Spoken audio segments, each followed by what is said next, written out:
So hello friends, welcome to learn services. This is Ram Soni. जैसा कि आप जानते हैं, इस सीरीज में हम लोग information communication technology question discuss कर रहे हैं जो आपके एमपीपीएससी प्रीलिम्स 2022 के सिलेबस में यूनिट 9 में है ना। ये क्वेश्चन जो आप हम इस समय डिस्कस कर रहे हैं, ये क्वेश्चंस आपके एमपीपीएससी के डिफरेंट डिफरेंट एग्जाम्स पूछे गए हैं। अभी हाल ही में डिफरेंट डिफरेंट एग्जाम्स हुए, जैसे असिस्टेंट मैनेजर का एग्जाम हुआ, डेंटल सर्जन का एग्जाम हुआ, आयुष मेडिकल ऑफिसर का एग्जाम हुआ, एडीपीओ एग्जाम हुआ, फॉरेस्टर्स मेंस का एग्जाम हुआ। ऐसे डिफरेंट डिफरेंट एग्जाम्स में इंफॉर्मेशन कम्युनिकेशन टेक्नोलॉजी के क्वेश्चन पूछे गए हैं। इन सभी क्वेश्चंस को यहाँ पे कंपाइल करके डिस्कस किया जा रहा है। तो ये जो सीरीज है, जिसमें स्टार्टिंग के 46 क्वेश्चन को ऑलरेडी हम लोगों ने डिस्कस कर लिया है, उसको पाने के लिए आप लोग यहाँ पे आई बटन क्लिक करेंगे तो आपको यहाँ पर स्टार्टिंग के 46 क्वेश्चन का वीडियो मिल जाएगा, है ना। इसके बाद एक और महत्वपूर्ण चीज है, ये जो पीडीएफ है, ये सारे जो क्वेश्चंस हैं 100 एमसीक्यूज का सेट है, ये पीडीएफ आपको हमारे Telegram group Ram Soni MPPSC में मिल जाएगा, है ना। तो आप इस टेलीग्राम ग्रुप को ज्वाइन कर लें और वहां पर आपको ये पीडीएफ अवेलेबल हो जाएगा। वो अभी थोड़ी देर में शेयर कर दिया जाएगा, है ना। क्लास लाइव इसलिए नहीं हो रही है बिकॉज आज थोड़ा सा ब्रॉडबैंड का इशू है, बिकॉज यहाँ पे काफी आधी तूफान आया था because of that thing.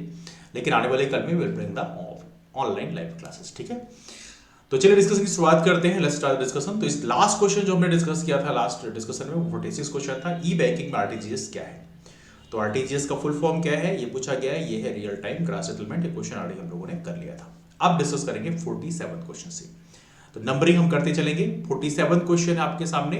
Walkie talkie, walkie talkie आप लोगों ने इस्तेमाल किया होगा शायद बचपन में, अभी भी करते होंगे। इसमें किस संचार चैनल का उपयोग किया जाता है। तो इसमें है double duplex, full duplex, half duplex. देखो हाफ डुप्लेक्स इस्तेमाल किया था वॉकी टॉकी में, याद रखिएगा, that is using half duplex. इसको आप याद रखें, दैट्स क्वाइट इंपॉर्टेंट वन। अगला क्वेश्चन आपके सामने, कंप्यूटर कौन सी कंप्यूटर की सेंट्रल प्रोसेसिंग यूनिट का घटक नहीं है। अब देखो रजिस्टर की बात करो, ये ऑब्वियस बात इसका मेंबर है, इसमें आई मीन रजिस्टर होता है।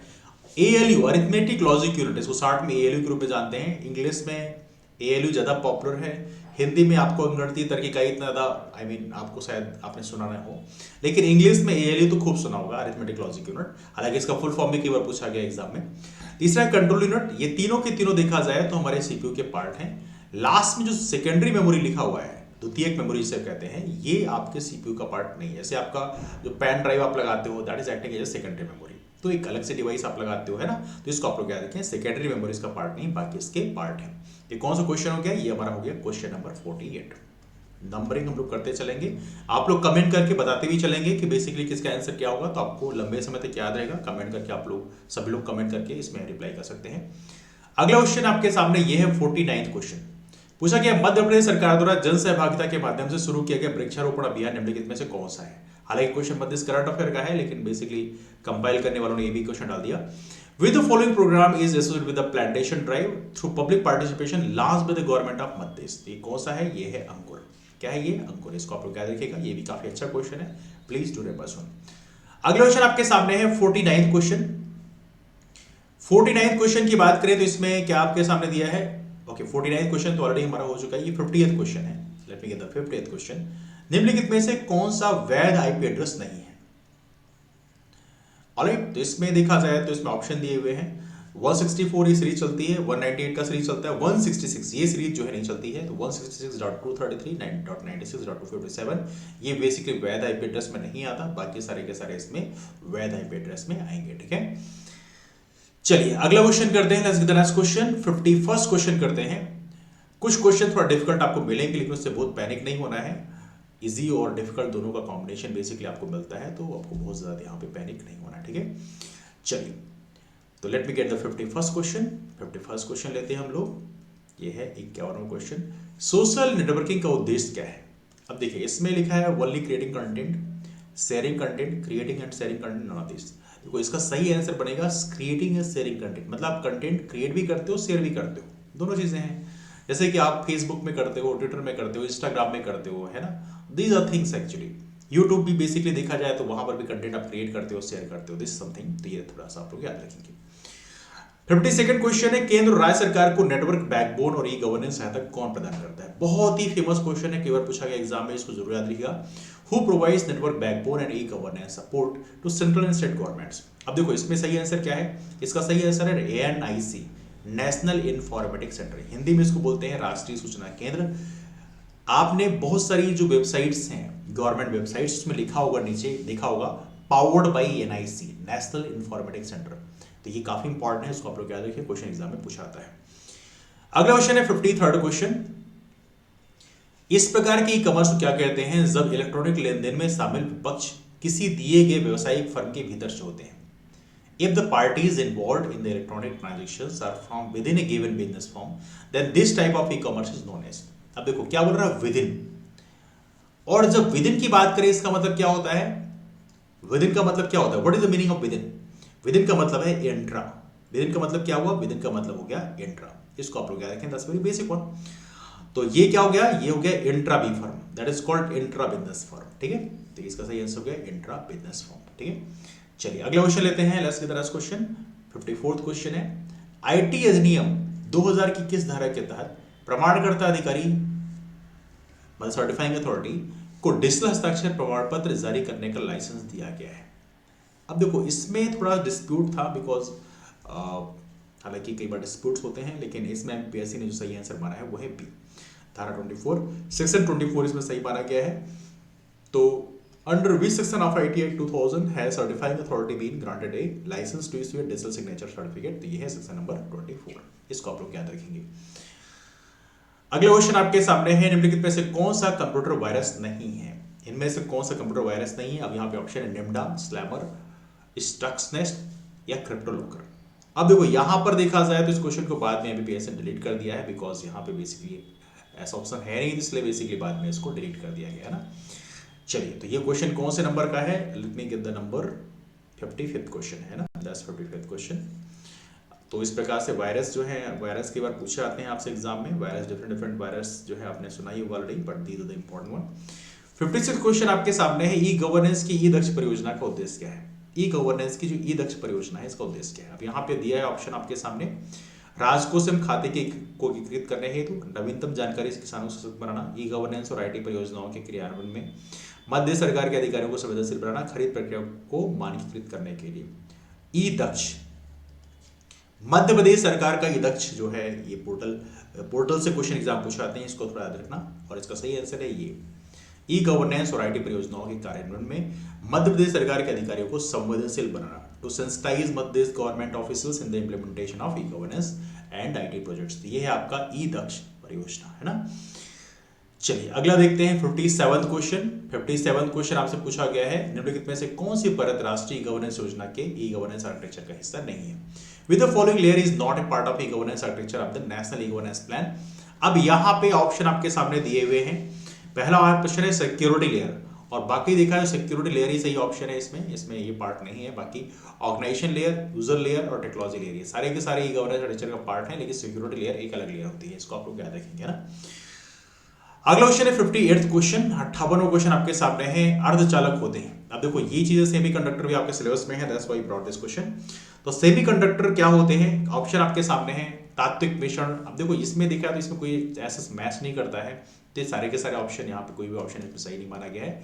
तो यहाँ पे बेसिकली देखा है तो मल्टीपल 3 ऑप्शंस हैं, तो इसलिए ऐसे ऑप्शंस को बेसिकली एमपीएससी ने बाद में डिलीट कर दिया है, that question had been deleted later on, है ना।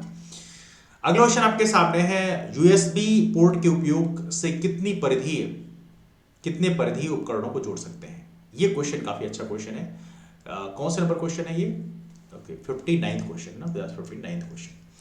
तो यहां बोला गया यूएसबी पोर्ट के उपयोग से कितने परिधीय उपकरणों को जोड़ सकते हैं? How many peripheral devices can be connected using USB port? तो ये कितना है, ये है 127 डिवाइसेस को आप जोड़ सकते हैं, ये इसके हिसाब से सही आंसर है, तो थोड़ा सा याद रखें, बहुत इंपॉर्टेंट है। अगला क्वेश्चन आपके सामने 60th क्वेश्चन है, 60वां क्वेश्चन है, इनमें से किस में कृत्रिम बुद्धिमत्ता का उपयोग होता है? रोबोट्स में, कॉमन सेंस की बात है, बिल्कुल सही बात है। प्राकृतिक भाषा प्रसंस्करण, नेचुरल लैंग्वेज प्रोसेसिंग में होता है। आभासी वास्तविकता, वर्चुअल रियलिटी, इसमें भी होता है। तो कुल मिला के सारे ही होते हैं। तो यहाँ पे कृत्रिम बुद्धिमत्ता का उपयोग सभी में होता है, रोबोट्स हो, नेचुरल लैंग्वेज प्रोसेसिंग हो या वर्चुअल रियलिटी हो, सभी में इसका इस्तेमाल होता है। आर्टिफिशियल इंटेलिजेंस याद रहे, जो हमारी 5th जनरेशन है उसमें आर्टिफिशियल इंटेलिजेंस उसका एक बहुत ही बड़ा एक घटक है ना। अगला क्वेश्चन आपके सामने, रोबोटिक्स का उपयोग निम्न में से हो सकता है, किसमें हो सकता है? पहला है अंतरिक्ष में ग्रहों के बारे में जानने के मिशन में, space mission to study about planets, बहुत ही बेसिक सा है, बिल्कुल सही बात है। दूसरा है ह्यूमनॉइड रोबोट्स में होता है, बिल्कुल सही बात है। ड्रोन में होता है, हर जगह होता है। तो कुल मिला के सारे ऑप्शन इसमें सही है, all of these are right one. अगला क्वेश्चन आपके सामने है, इनमें से किसने शब्द कंप्यूटर वायरस को गढ़ा था? मतलब वो among the following coined the term computer virus. Hindi English में थोड़ा दिक्कत होती है कई बार, इंग्लिश के जो टर्म होते हैं यूजुअली आपने सुना होगा, बट हिंदी के टर्म थोड़े ट्रांसलेट होते हैं तो उतना अच्छा वर्ड कई बार नहीं ढूंढ पाते, बट एनीवे दैट्स फाइन। तो इसका सही आंसर आई एम श्योर कि आप लोग सभी को पता ही है कि कंप्यूटर वायरस जो शब्द है किसके द्वारा लाया गया था, and that was the Fred Cohen. तो थोड़ा सा नाम याद रखिएगा, दैट्स वेरी इंपॉर्टेंट। तो कंप्यूटर वायरस ये शब्द कॉइन किया था फ्रेड कोहेन ने, ये नाम काफी इंपॉर्टेंट है, इसको आप लोग जरूर याद रखें, दिस क्वाइट इंपॉर्टेंट। कौन सा नंबर क्वेश्चन है ये? I think that's 61st question, ये था 61st। इसके बाद ये हो गया 62nd क्वेश्चन, ये 62वां क्वेश्चन है, ठीक है। इसके बाद हम करेंगे 63rd क्वेश्चन, ठीक है, that is basically 63rd question. Bharat में गवर्नेंस प्रोजेक्ट के लिए क्लाउड कंप्यूटिंग की पहल है। क्लाउड कंप्यूटिंग क्या होता है आप लोग जानते ही हैं, इसमें क्या होता है, इसमें डेटा स्टोरेज करने के लिए क्लाउड कंप्यूटिंग का इस्तेमाल किया जाता है ना, क्लाउड कंप्यूटिंग डेटा स्टोरेज के लिए होता है। अब इसमें ऑप्शन है e Pramaan, GI cloud, both A and B, none of these. तो इंडिया में cloud computing initiative for e governance project में कौन सा इसमें माना जाएगा? तो इसका सही आंसर क्या है? ये है जीआई क्लाउड। जीआई क्लाउड होता है, तो याद रखिएगा जीआई क्लाउड जो है भारत में क्लाउड कंप्यूटिंग का इनिशिएटिव है, इसको आप लोग यहाँ पर याद रखेंगे, है ना। अगला क्वेश्चन आपके सामने है, ये है 64th question, that is 64th question. E governance project की राज्य सरकार के साथ जोड़ी जमाएं। तो कौन से राज्य सरकार का है? अब देखो ऐसे क्वेश्चन को रिप्लाई करना थोड़ा मुश्किल होता है, लेकिन मध्य प्रदेश का तो बाई डिफॉल्ट हमें पता होता है थोड़ा सा, तो उसके हिसाब से आप टिक कर सकते हो, है ना। तो इसका सही ऑप्शन बेसिकली मध्य प्रदेश से शुरू करते हैं, है ना। तो बेसिकली मध्य प्रदेश का ऑप्शन इसमें कौन सा है? राइट वन मध्य प्रदेश का इसमें डी। तो फर्स्ट का डी है, ज्ञानदूत मध्य प्रदेश का ही है, तो फर्स्ट का डी हमने टिक कर दिया, और कमाल की बात है फर्स्ट का डी सब में दे रखा है। एनीवे अगला यहाँ पे जो है अगला है बेसिकली सेकंड का है, डॉकनेट का है, बेसिकली ये जम्मू कश्मीर का है। सारथी की बात करें ये महाराष्ट्र का है, सेतु जो है राजस्थान का है। कमाल की बात है, ज्ञानदूत हमें पता था मध्य प्रदेश का है, तो इसमें सारे में 1 का डी दिया हुआ है। Anyway that's fine. तो इसका सही ऑप्शन क्या हो गया? ये हो गया 1 D, second B, third A, third A, fourth C. Okay, यहाँ पे हल्का सा मैंने शायद गलती कर दी, let me correct this one. Second का बी, सेकंड का बी, थर्ड का ए। सारथी राजस्थान का है, और सेतु जो है वो कहाँ का है? महाराष्ट्र का है ना। Please do correct this one, sorry for that. चलिए 65th क्वेश्चन देखते हैं, let's get the 65th question. 65वां क्वेश्चन है, यूडीपी का पूरा नाम फुल फॉर्म क्या है? यूडीपी फुल फॉर्म याद रखिएगा, काफी इंपॉर्टेंट पूछाते हैं ऐसे क्वेश्चन। तो इसका फुल फॉर्म है basically user datagram protocol. User datagram protocol UDP का फुल फॉर्म है, इसको आप लोग याद रखेंगे, है ना। अगला क्वेश्चन आपके सामने है, किस देश के डोमेन नाम में सफिक्स नहीं होता? सफिक्स, प्रीफिक्स और सफिक्स पता होगा आप लोगों को, प्रीफिक्स पहले लगता है, सफिक्स बाद में लगता है। और इस देश के डोमेन नेम क्या होता है? जैसे मान लीजिए मैंने लिखा learnsource.org, तो हमारा learnsource.org जो है क्या है? एक डोमेन नेम है ना।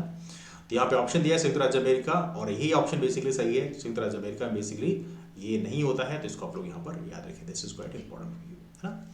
चलिए अगला क्वेश्चन लेते हैं, let's get the next question. Digital हस्ताक्षर को कानूनी मान्यता को आईटी एक्ट के किस अनुभाग में परिभाषित किया गया है? डिजिटल हस्ताक्षर की कानूनी मान्यता को आईटी एक्ट के किस अनुभाग में परिभाषित किया गया है? अब देखो यहाँ पे देखा है तो हल्का डिस्प्यूट है इसमें, बिकॉज सेक्शन 21P में लिखा हुआ है, सेक्शन 21P में लिखा हुआ है। तो यहाँ पे हालांकि बाकियों में थोड़ा थोड़ा लिखा हुआ है, इसलिए यहाँ पे डिस्प्यूट बन जाता है। तो इसलिए इस क्वेश्चन को बाद में डिलीट कर दिया गया है, this question had been deleted later on, है ना। तो डिजिटल हस्ताक्षर कानूनी मान्यता की आईटी एक्ट की किस परिभाषित किया गया? यदि आपको ऐसे देखा जाए तो 21P में लिखा हुआ है, इसके बारे में लीगल रिकग्निशन की बात की गई है ना। चलिए अगला क्वेश्चन करते हैं, let's get the next question. तो ऐसे बहुत सारे क्वेश्चन यहाँ पर डिलीट के आते हैं बीपीएससी द्वारा समय समय पे, तो एनीवे उसको फिर भी जानना जरूरी होता है। 67th क्वेश्चन हम लोग अभी सॉल्व कर रहे हैं ना। अगला क्वेश्चन आपके सामने है 68th क्वेश्चन।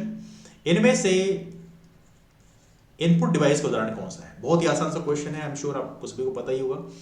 और इसका सही क्या है? और स्पीकर जो है आउटपुट डिवाइस है, प्रिंटर आउटपुट डिवाइस है, प्लॉटर जो है आउटपुट डिवाइस होती है। प्लॉटर क्या होता है आपको पता है?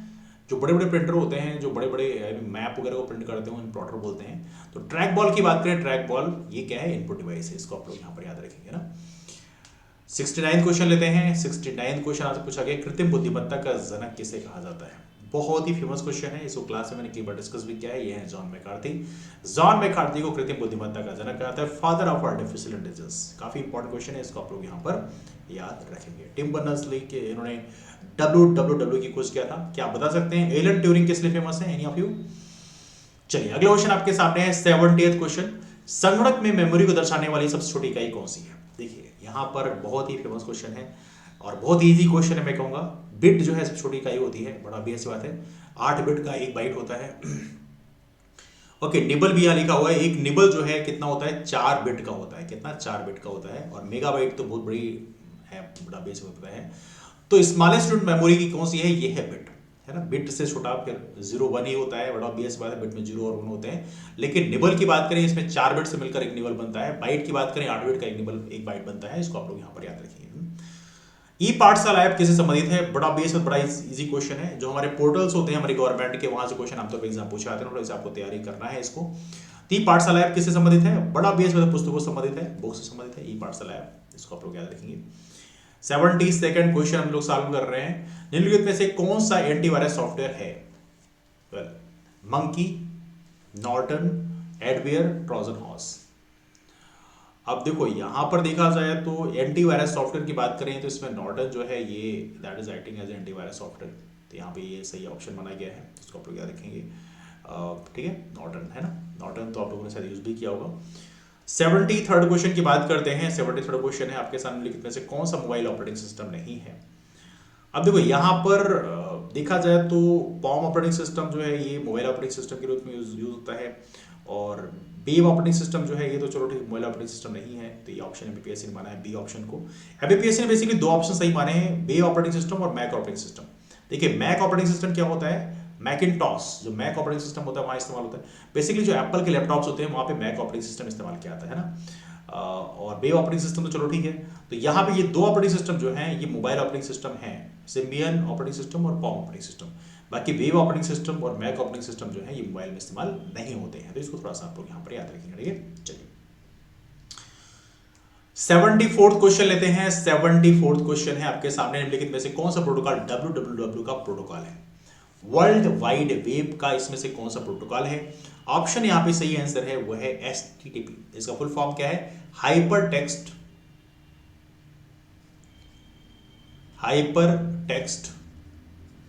Transfer protocol. Hyper text transfer protocol. HTML क्या होता है? हाइपर टेक्स्ट मार्कअप लैंग्वेज, है ना। दोनों चीज याद रखिएगा। 75th क्वेश्चन चलते हैं। URL से क्या तात्पर्य? URL को फुल फॉर्म बताना है। बहुत ही सिंपल सा है, बहुत अच्छा डिस्कस किया जाता है और हम लोगों ने भी क्लास के बाद डिस्कस किया है। इसका फुल फॉर्म क्या है? यह है यूनिफॉर्म रिसोर्स लोकेटर, है ना। तो ये है लोग, हालांकि एमपीपीएससी ने बाद में यूनिवर्सल रिसोर्स लोकेटर को भी सही माना है। तो basically both option had been taken as a correct by MPPSC, है ना। तो ये थोड़ा सा आप लोग यहाँ पर याद रखेंगे। दोनों ही ऑप्शन को एमपीपीएससी ने बाद में सही टिक कर दिया था, बी और सी दोनों ऑप्शन सही हैं। 76 क्वेश्चन लेते हैं। 76 क्वेश्चन है, निम्नलिखित में से कौन सा ई कॉमर्स की व्याख्या करता है? अब देखो ऑप्शन यहाँ पे दिया है इलेक्ट्रॉनिक सामान का व्यापार करना। देखो इलेक्ट्रॉनिक सामान का व्यापार करना ई कॉमर्स में नहीं आएगा। इलेक्ट्रॉनिक तरीके से आप बेचोगे तब आएगा, वरना इलेक्ट्रॉनिक सामान तो आप ऑफलाइन बेच सकते हो। इलेक्ट्रॉनिक सामान का व्यापार करना, इलेक्ट्रिकल सामान का व्यापार करना कोई मतलब नहीं रखता, दोनों ऑप्शन गलत है। इलेक्ट्रॉनिक रूप से व्यापार करना ये ऑप्शन बेसिकली सही है, डूइंग बिजनेस इलेक्ट्रॉनिकली। यदि आप ऑनलाइन बिजनेस करते हैं इसे ई कॉमर्स कहेंगे, तो ना इसको थोड़ा सा याद रखेंगे, दैट्स क्वाइट इंपॉर्टेंट। 77 देखिए हर जगह उपरोक्त सभी ऑप्शन सही नहीं होता, इस चीज को थोड़ी ध्यान रखना आप लोगों को, है ना। 77 क्वेश्चन लेते हैं। कृत्रिम बुद्धिमत्ता या आर्टिफिशियल इंटेलिजेंस के लिए कौन सी संगणक भाषा का प्रयोग किया जाता है? अब देखो यहां पे दिखा है तो जावा का भी इस्तेमाल बोला जाता है, इसलिए एमपीपीएससी ने इसको सही माना है। साथ में प्रोलॉग को भी सही माना है। तो जावा और प्रोलॉग इन दोनों को सही एमपीपीएससी ने माना है। कृत्रिम बुद्धिमत्ता के लिए इन भाषाओं का इस्तेमाल किया जाता है, जावा एंड प्रोलॉग, है ना। बाकी पास्कल फोर्ट्रान पुरानी लैंग्वेज है। 78th क्वेश्चन लेते हैं। क्वेश्चन पूछा गया आईटी अधिनियम 2000 में महत्वपूर्ण अवधारणाओं को पेश किया गया है। Important concept introduce in the IT act 2000 क्या इंट्रोड्यूस किया गया है? इसमें बोला गया है इलेक्ट्रॉनिक रिकॉर्ड इंट्रोड्यूस किया गया, डिजिटल सिग्नेचर इंट्रोड्यूस किया गया, प्रमाणित करने वाला प्राधिकरण सर्टिफाइंग अथॉरिटी इंट्रोड्यूस किया गया, मतलब सारी चीजें इंट्रोड्यूस की गई। तो all of these are right one. तो 78 का सही आंसर है डी। 79th क्वेश्चन लेते हैं। नीलामी या गतिशील मूल्य निर्धारण बाजार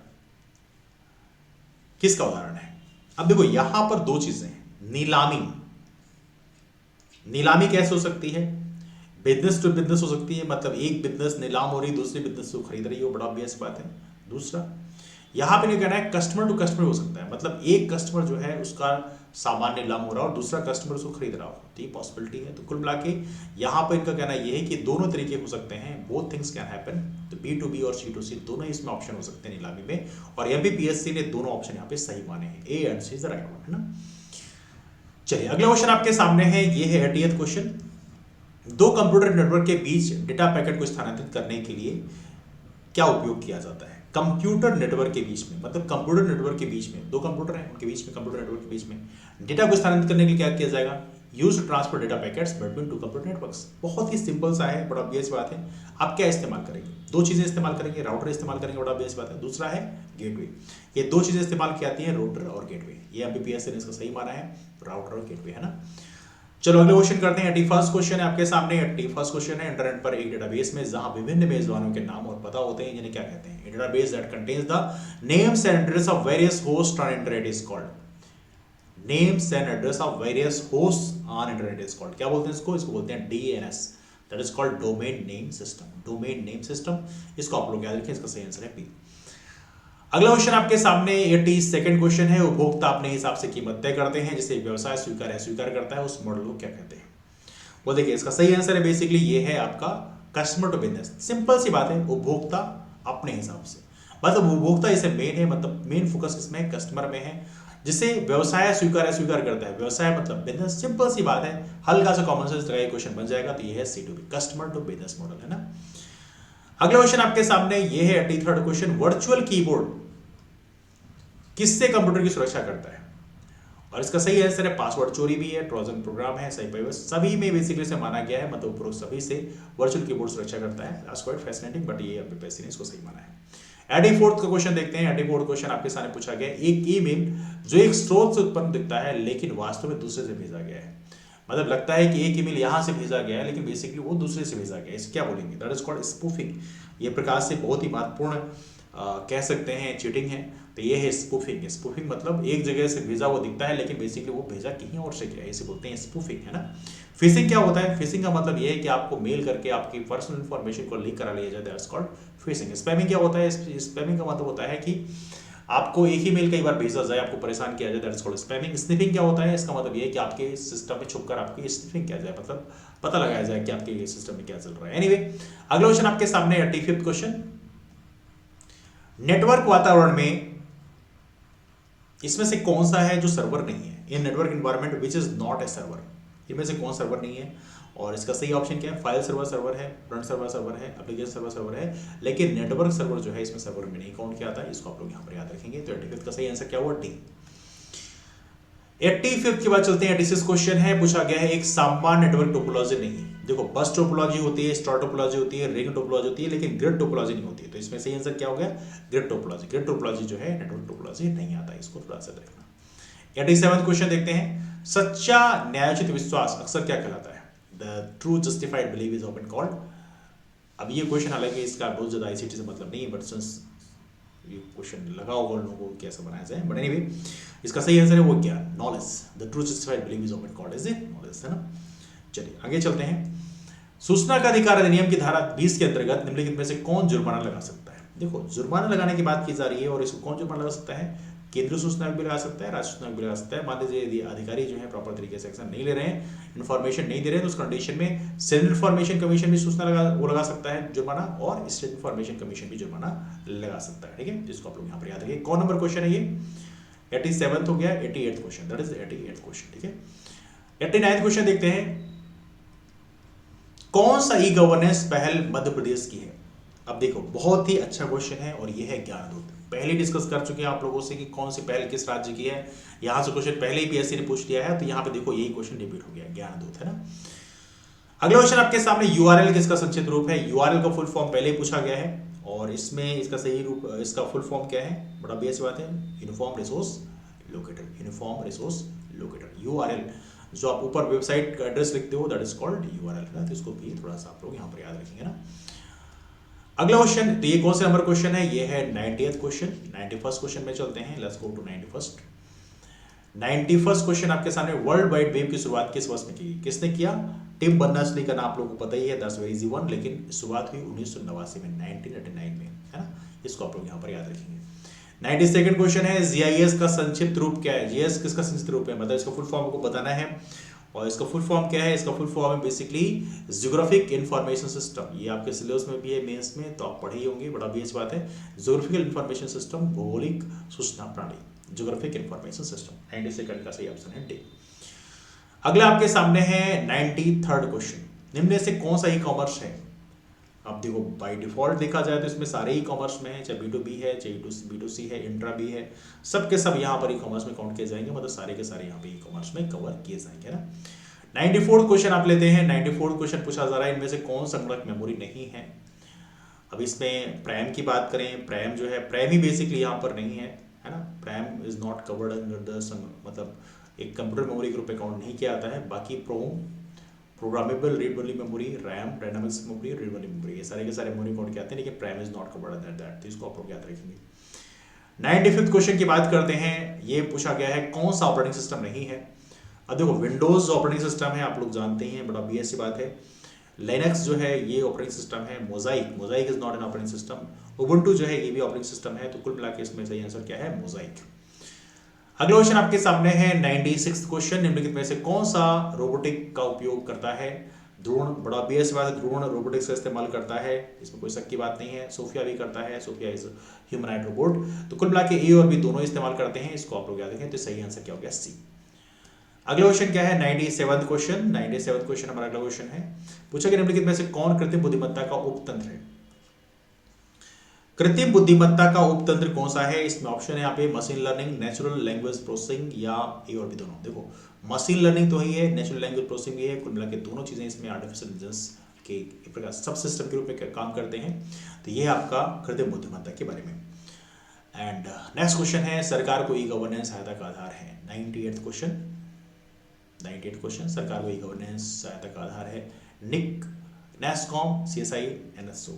इसको पहले डिस्कस कर चुके हैं आप लोगों से। नेशनल इंफॉर्मेटिक्स सेंटर ये काफ़ी इंपॉर्टेंट है, जो कि गवर्नेंस में काफ़ी महत्वपूर्ण रोल प्ले करता है। बहुत सारी गवर्नमेंट की जो वेबसाइट्स होती हैं उसको उसको कंट्रोल करने का मैंने ऐसे ही करता है, जो काफ़ी इंपॉर्टेंट है, इसको आप लोग यहाँ पर याद रखेंगे। तो ये रहे 98 क्वेश्चंस। तो आज फाइनली हम लोगों ने 98 क्वेश्चन कर लिए। 2 क्वेश्चन रह गए, 2 क्वेश्चन जो है शायद इस थिंग मिस हो गए यहाँ पे, तो हम फिर कभी डिस्कस कर लेंगे बाद में। फुल लेंथ टेस्ट जो बाकी सभी सब्जेक्ट के साथ करेंगे, तो वहाँ पे और भी क्वेश्चन कर लिए जाएंगे।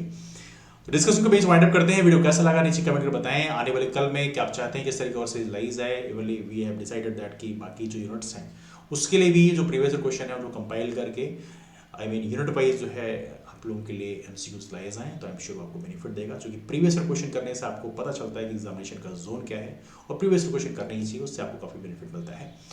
तो चलिए डिस्कशन को वाइंड अप करते हैं। आप सभी लोगों को एग्जाम के लिए ढेरों सारी शुभकामनाएं। All the best. That's all for now. Thanks so much. Bye bye. Take care. Thanks so much.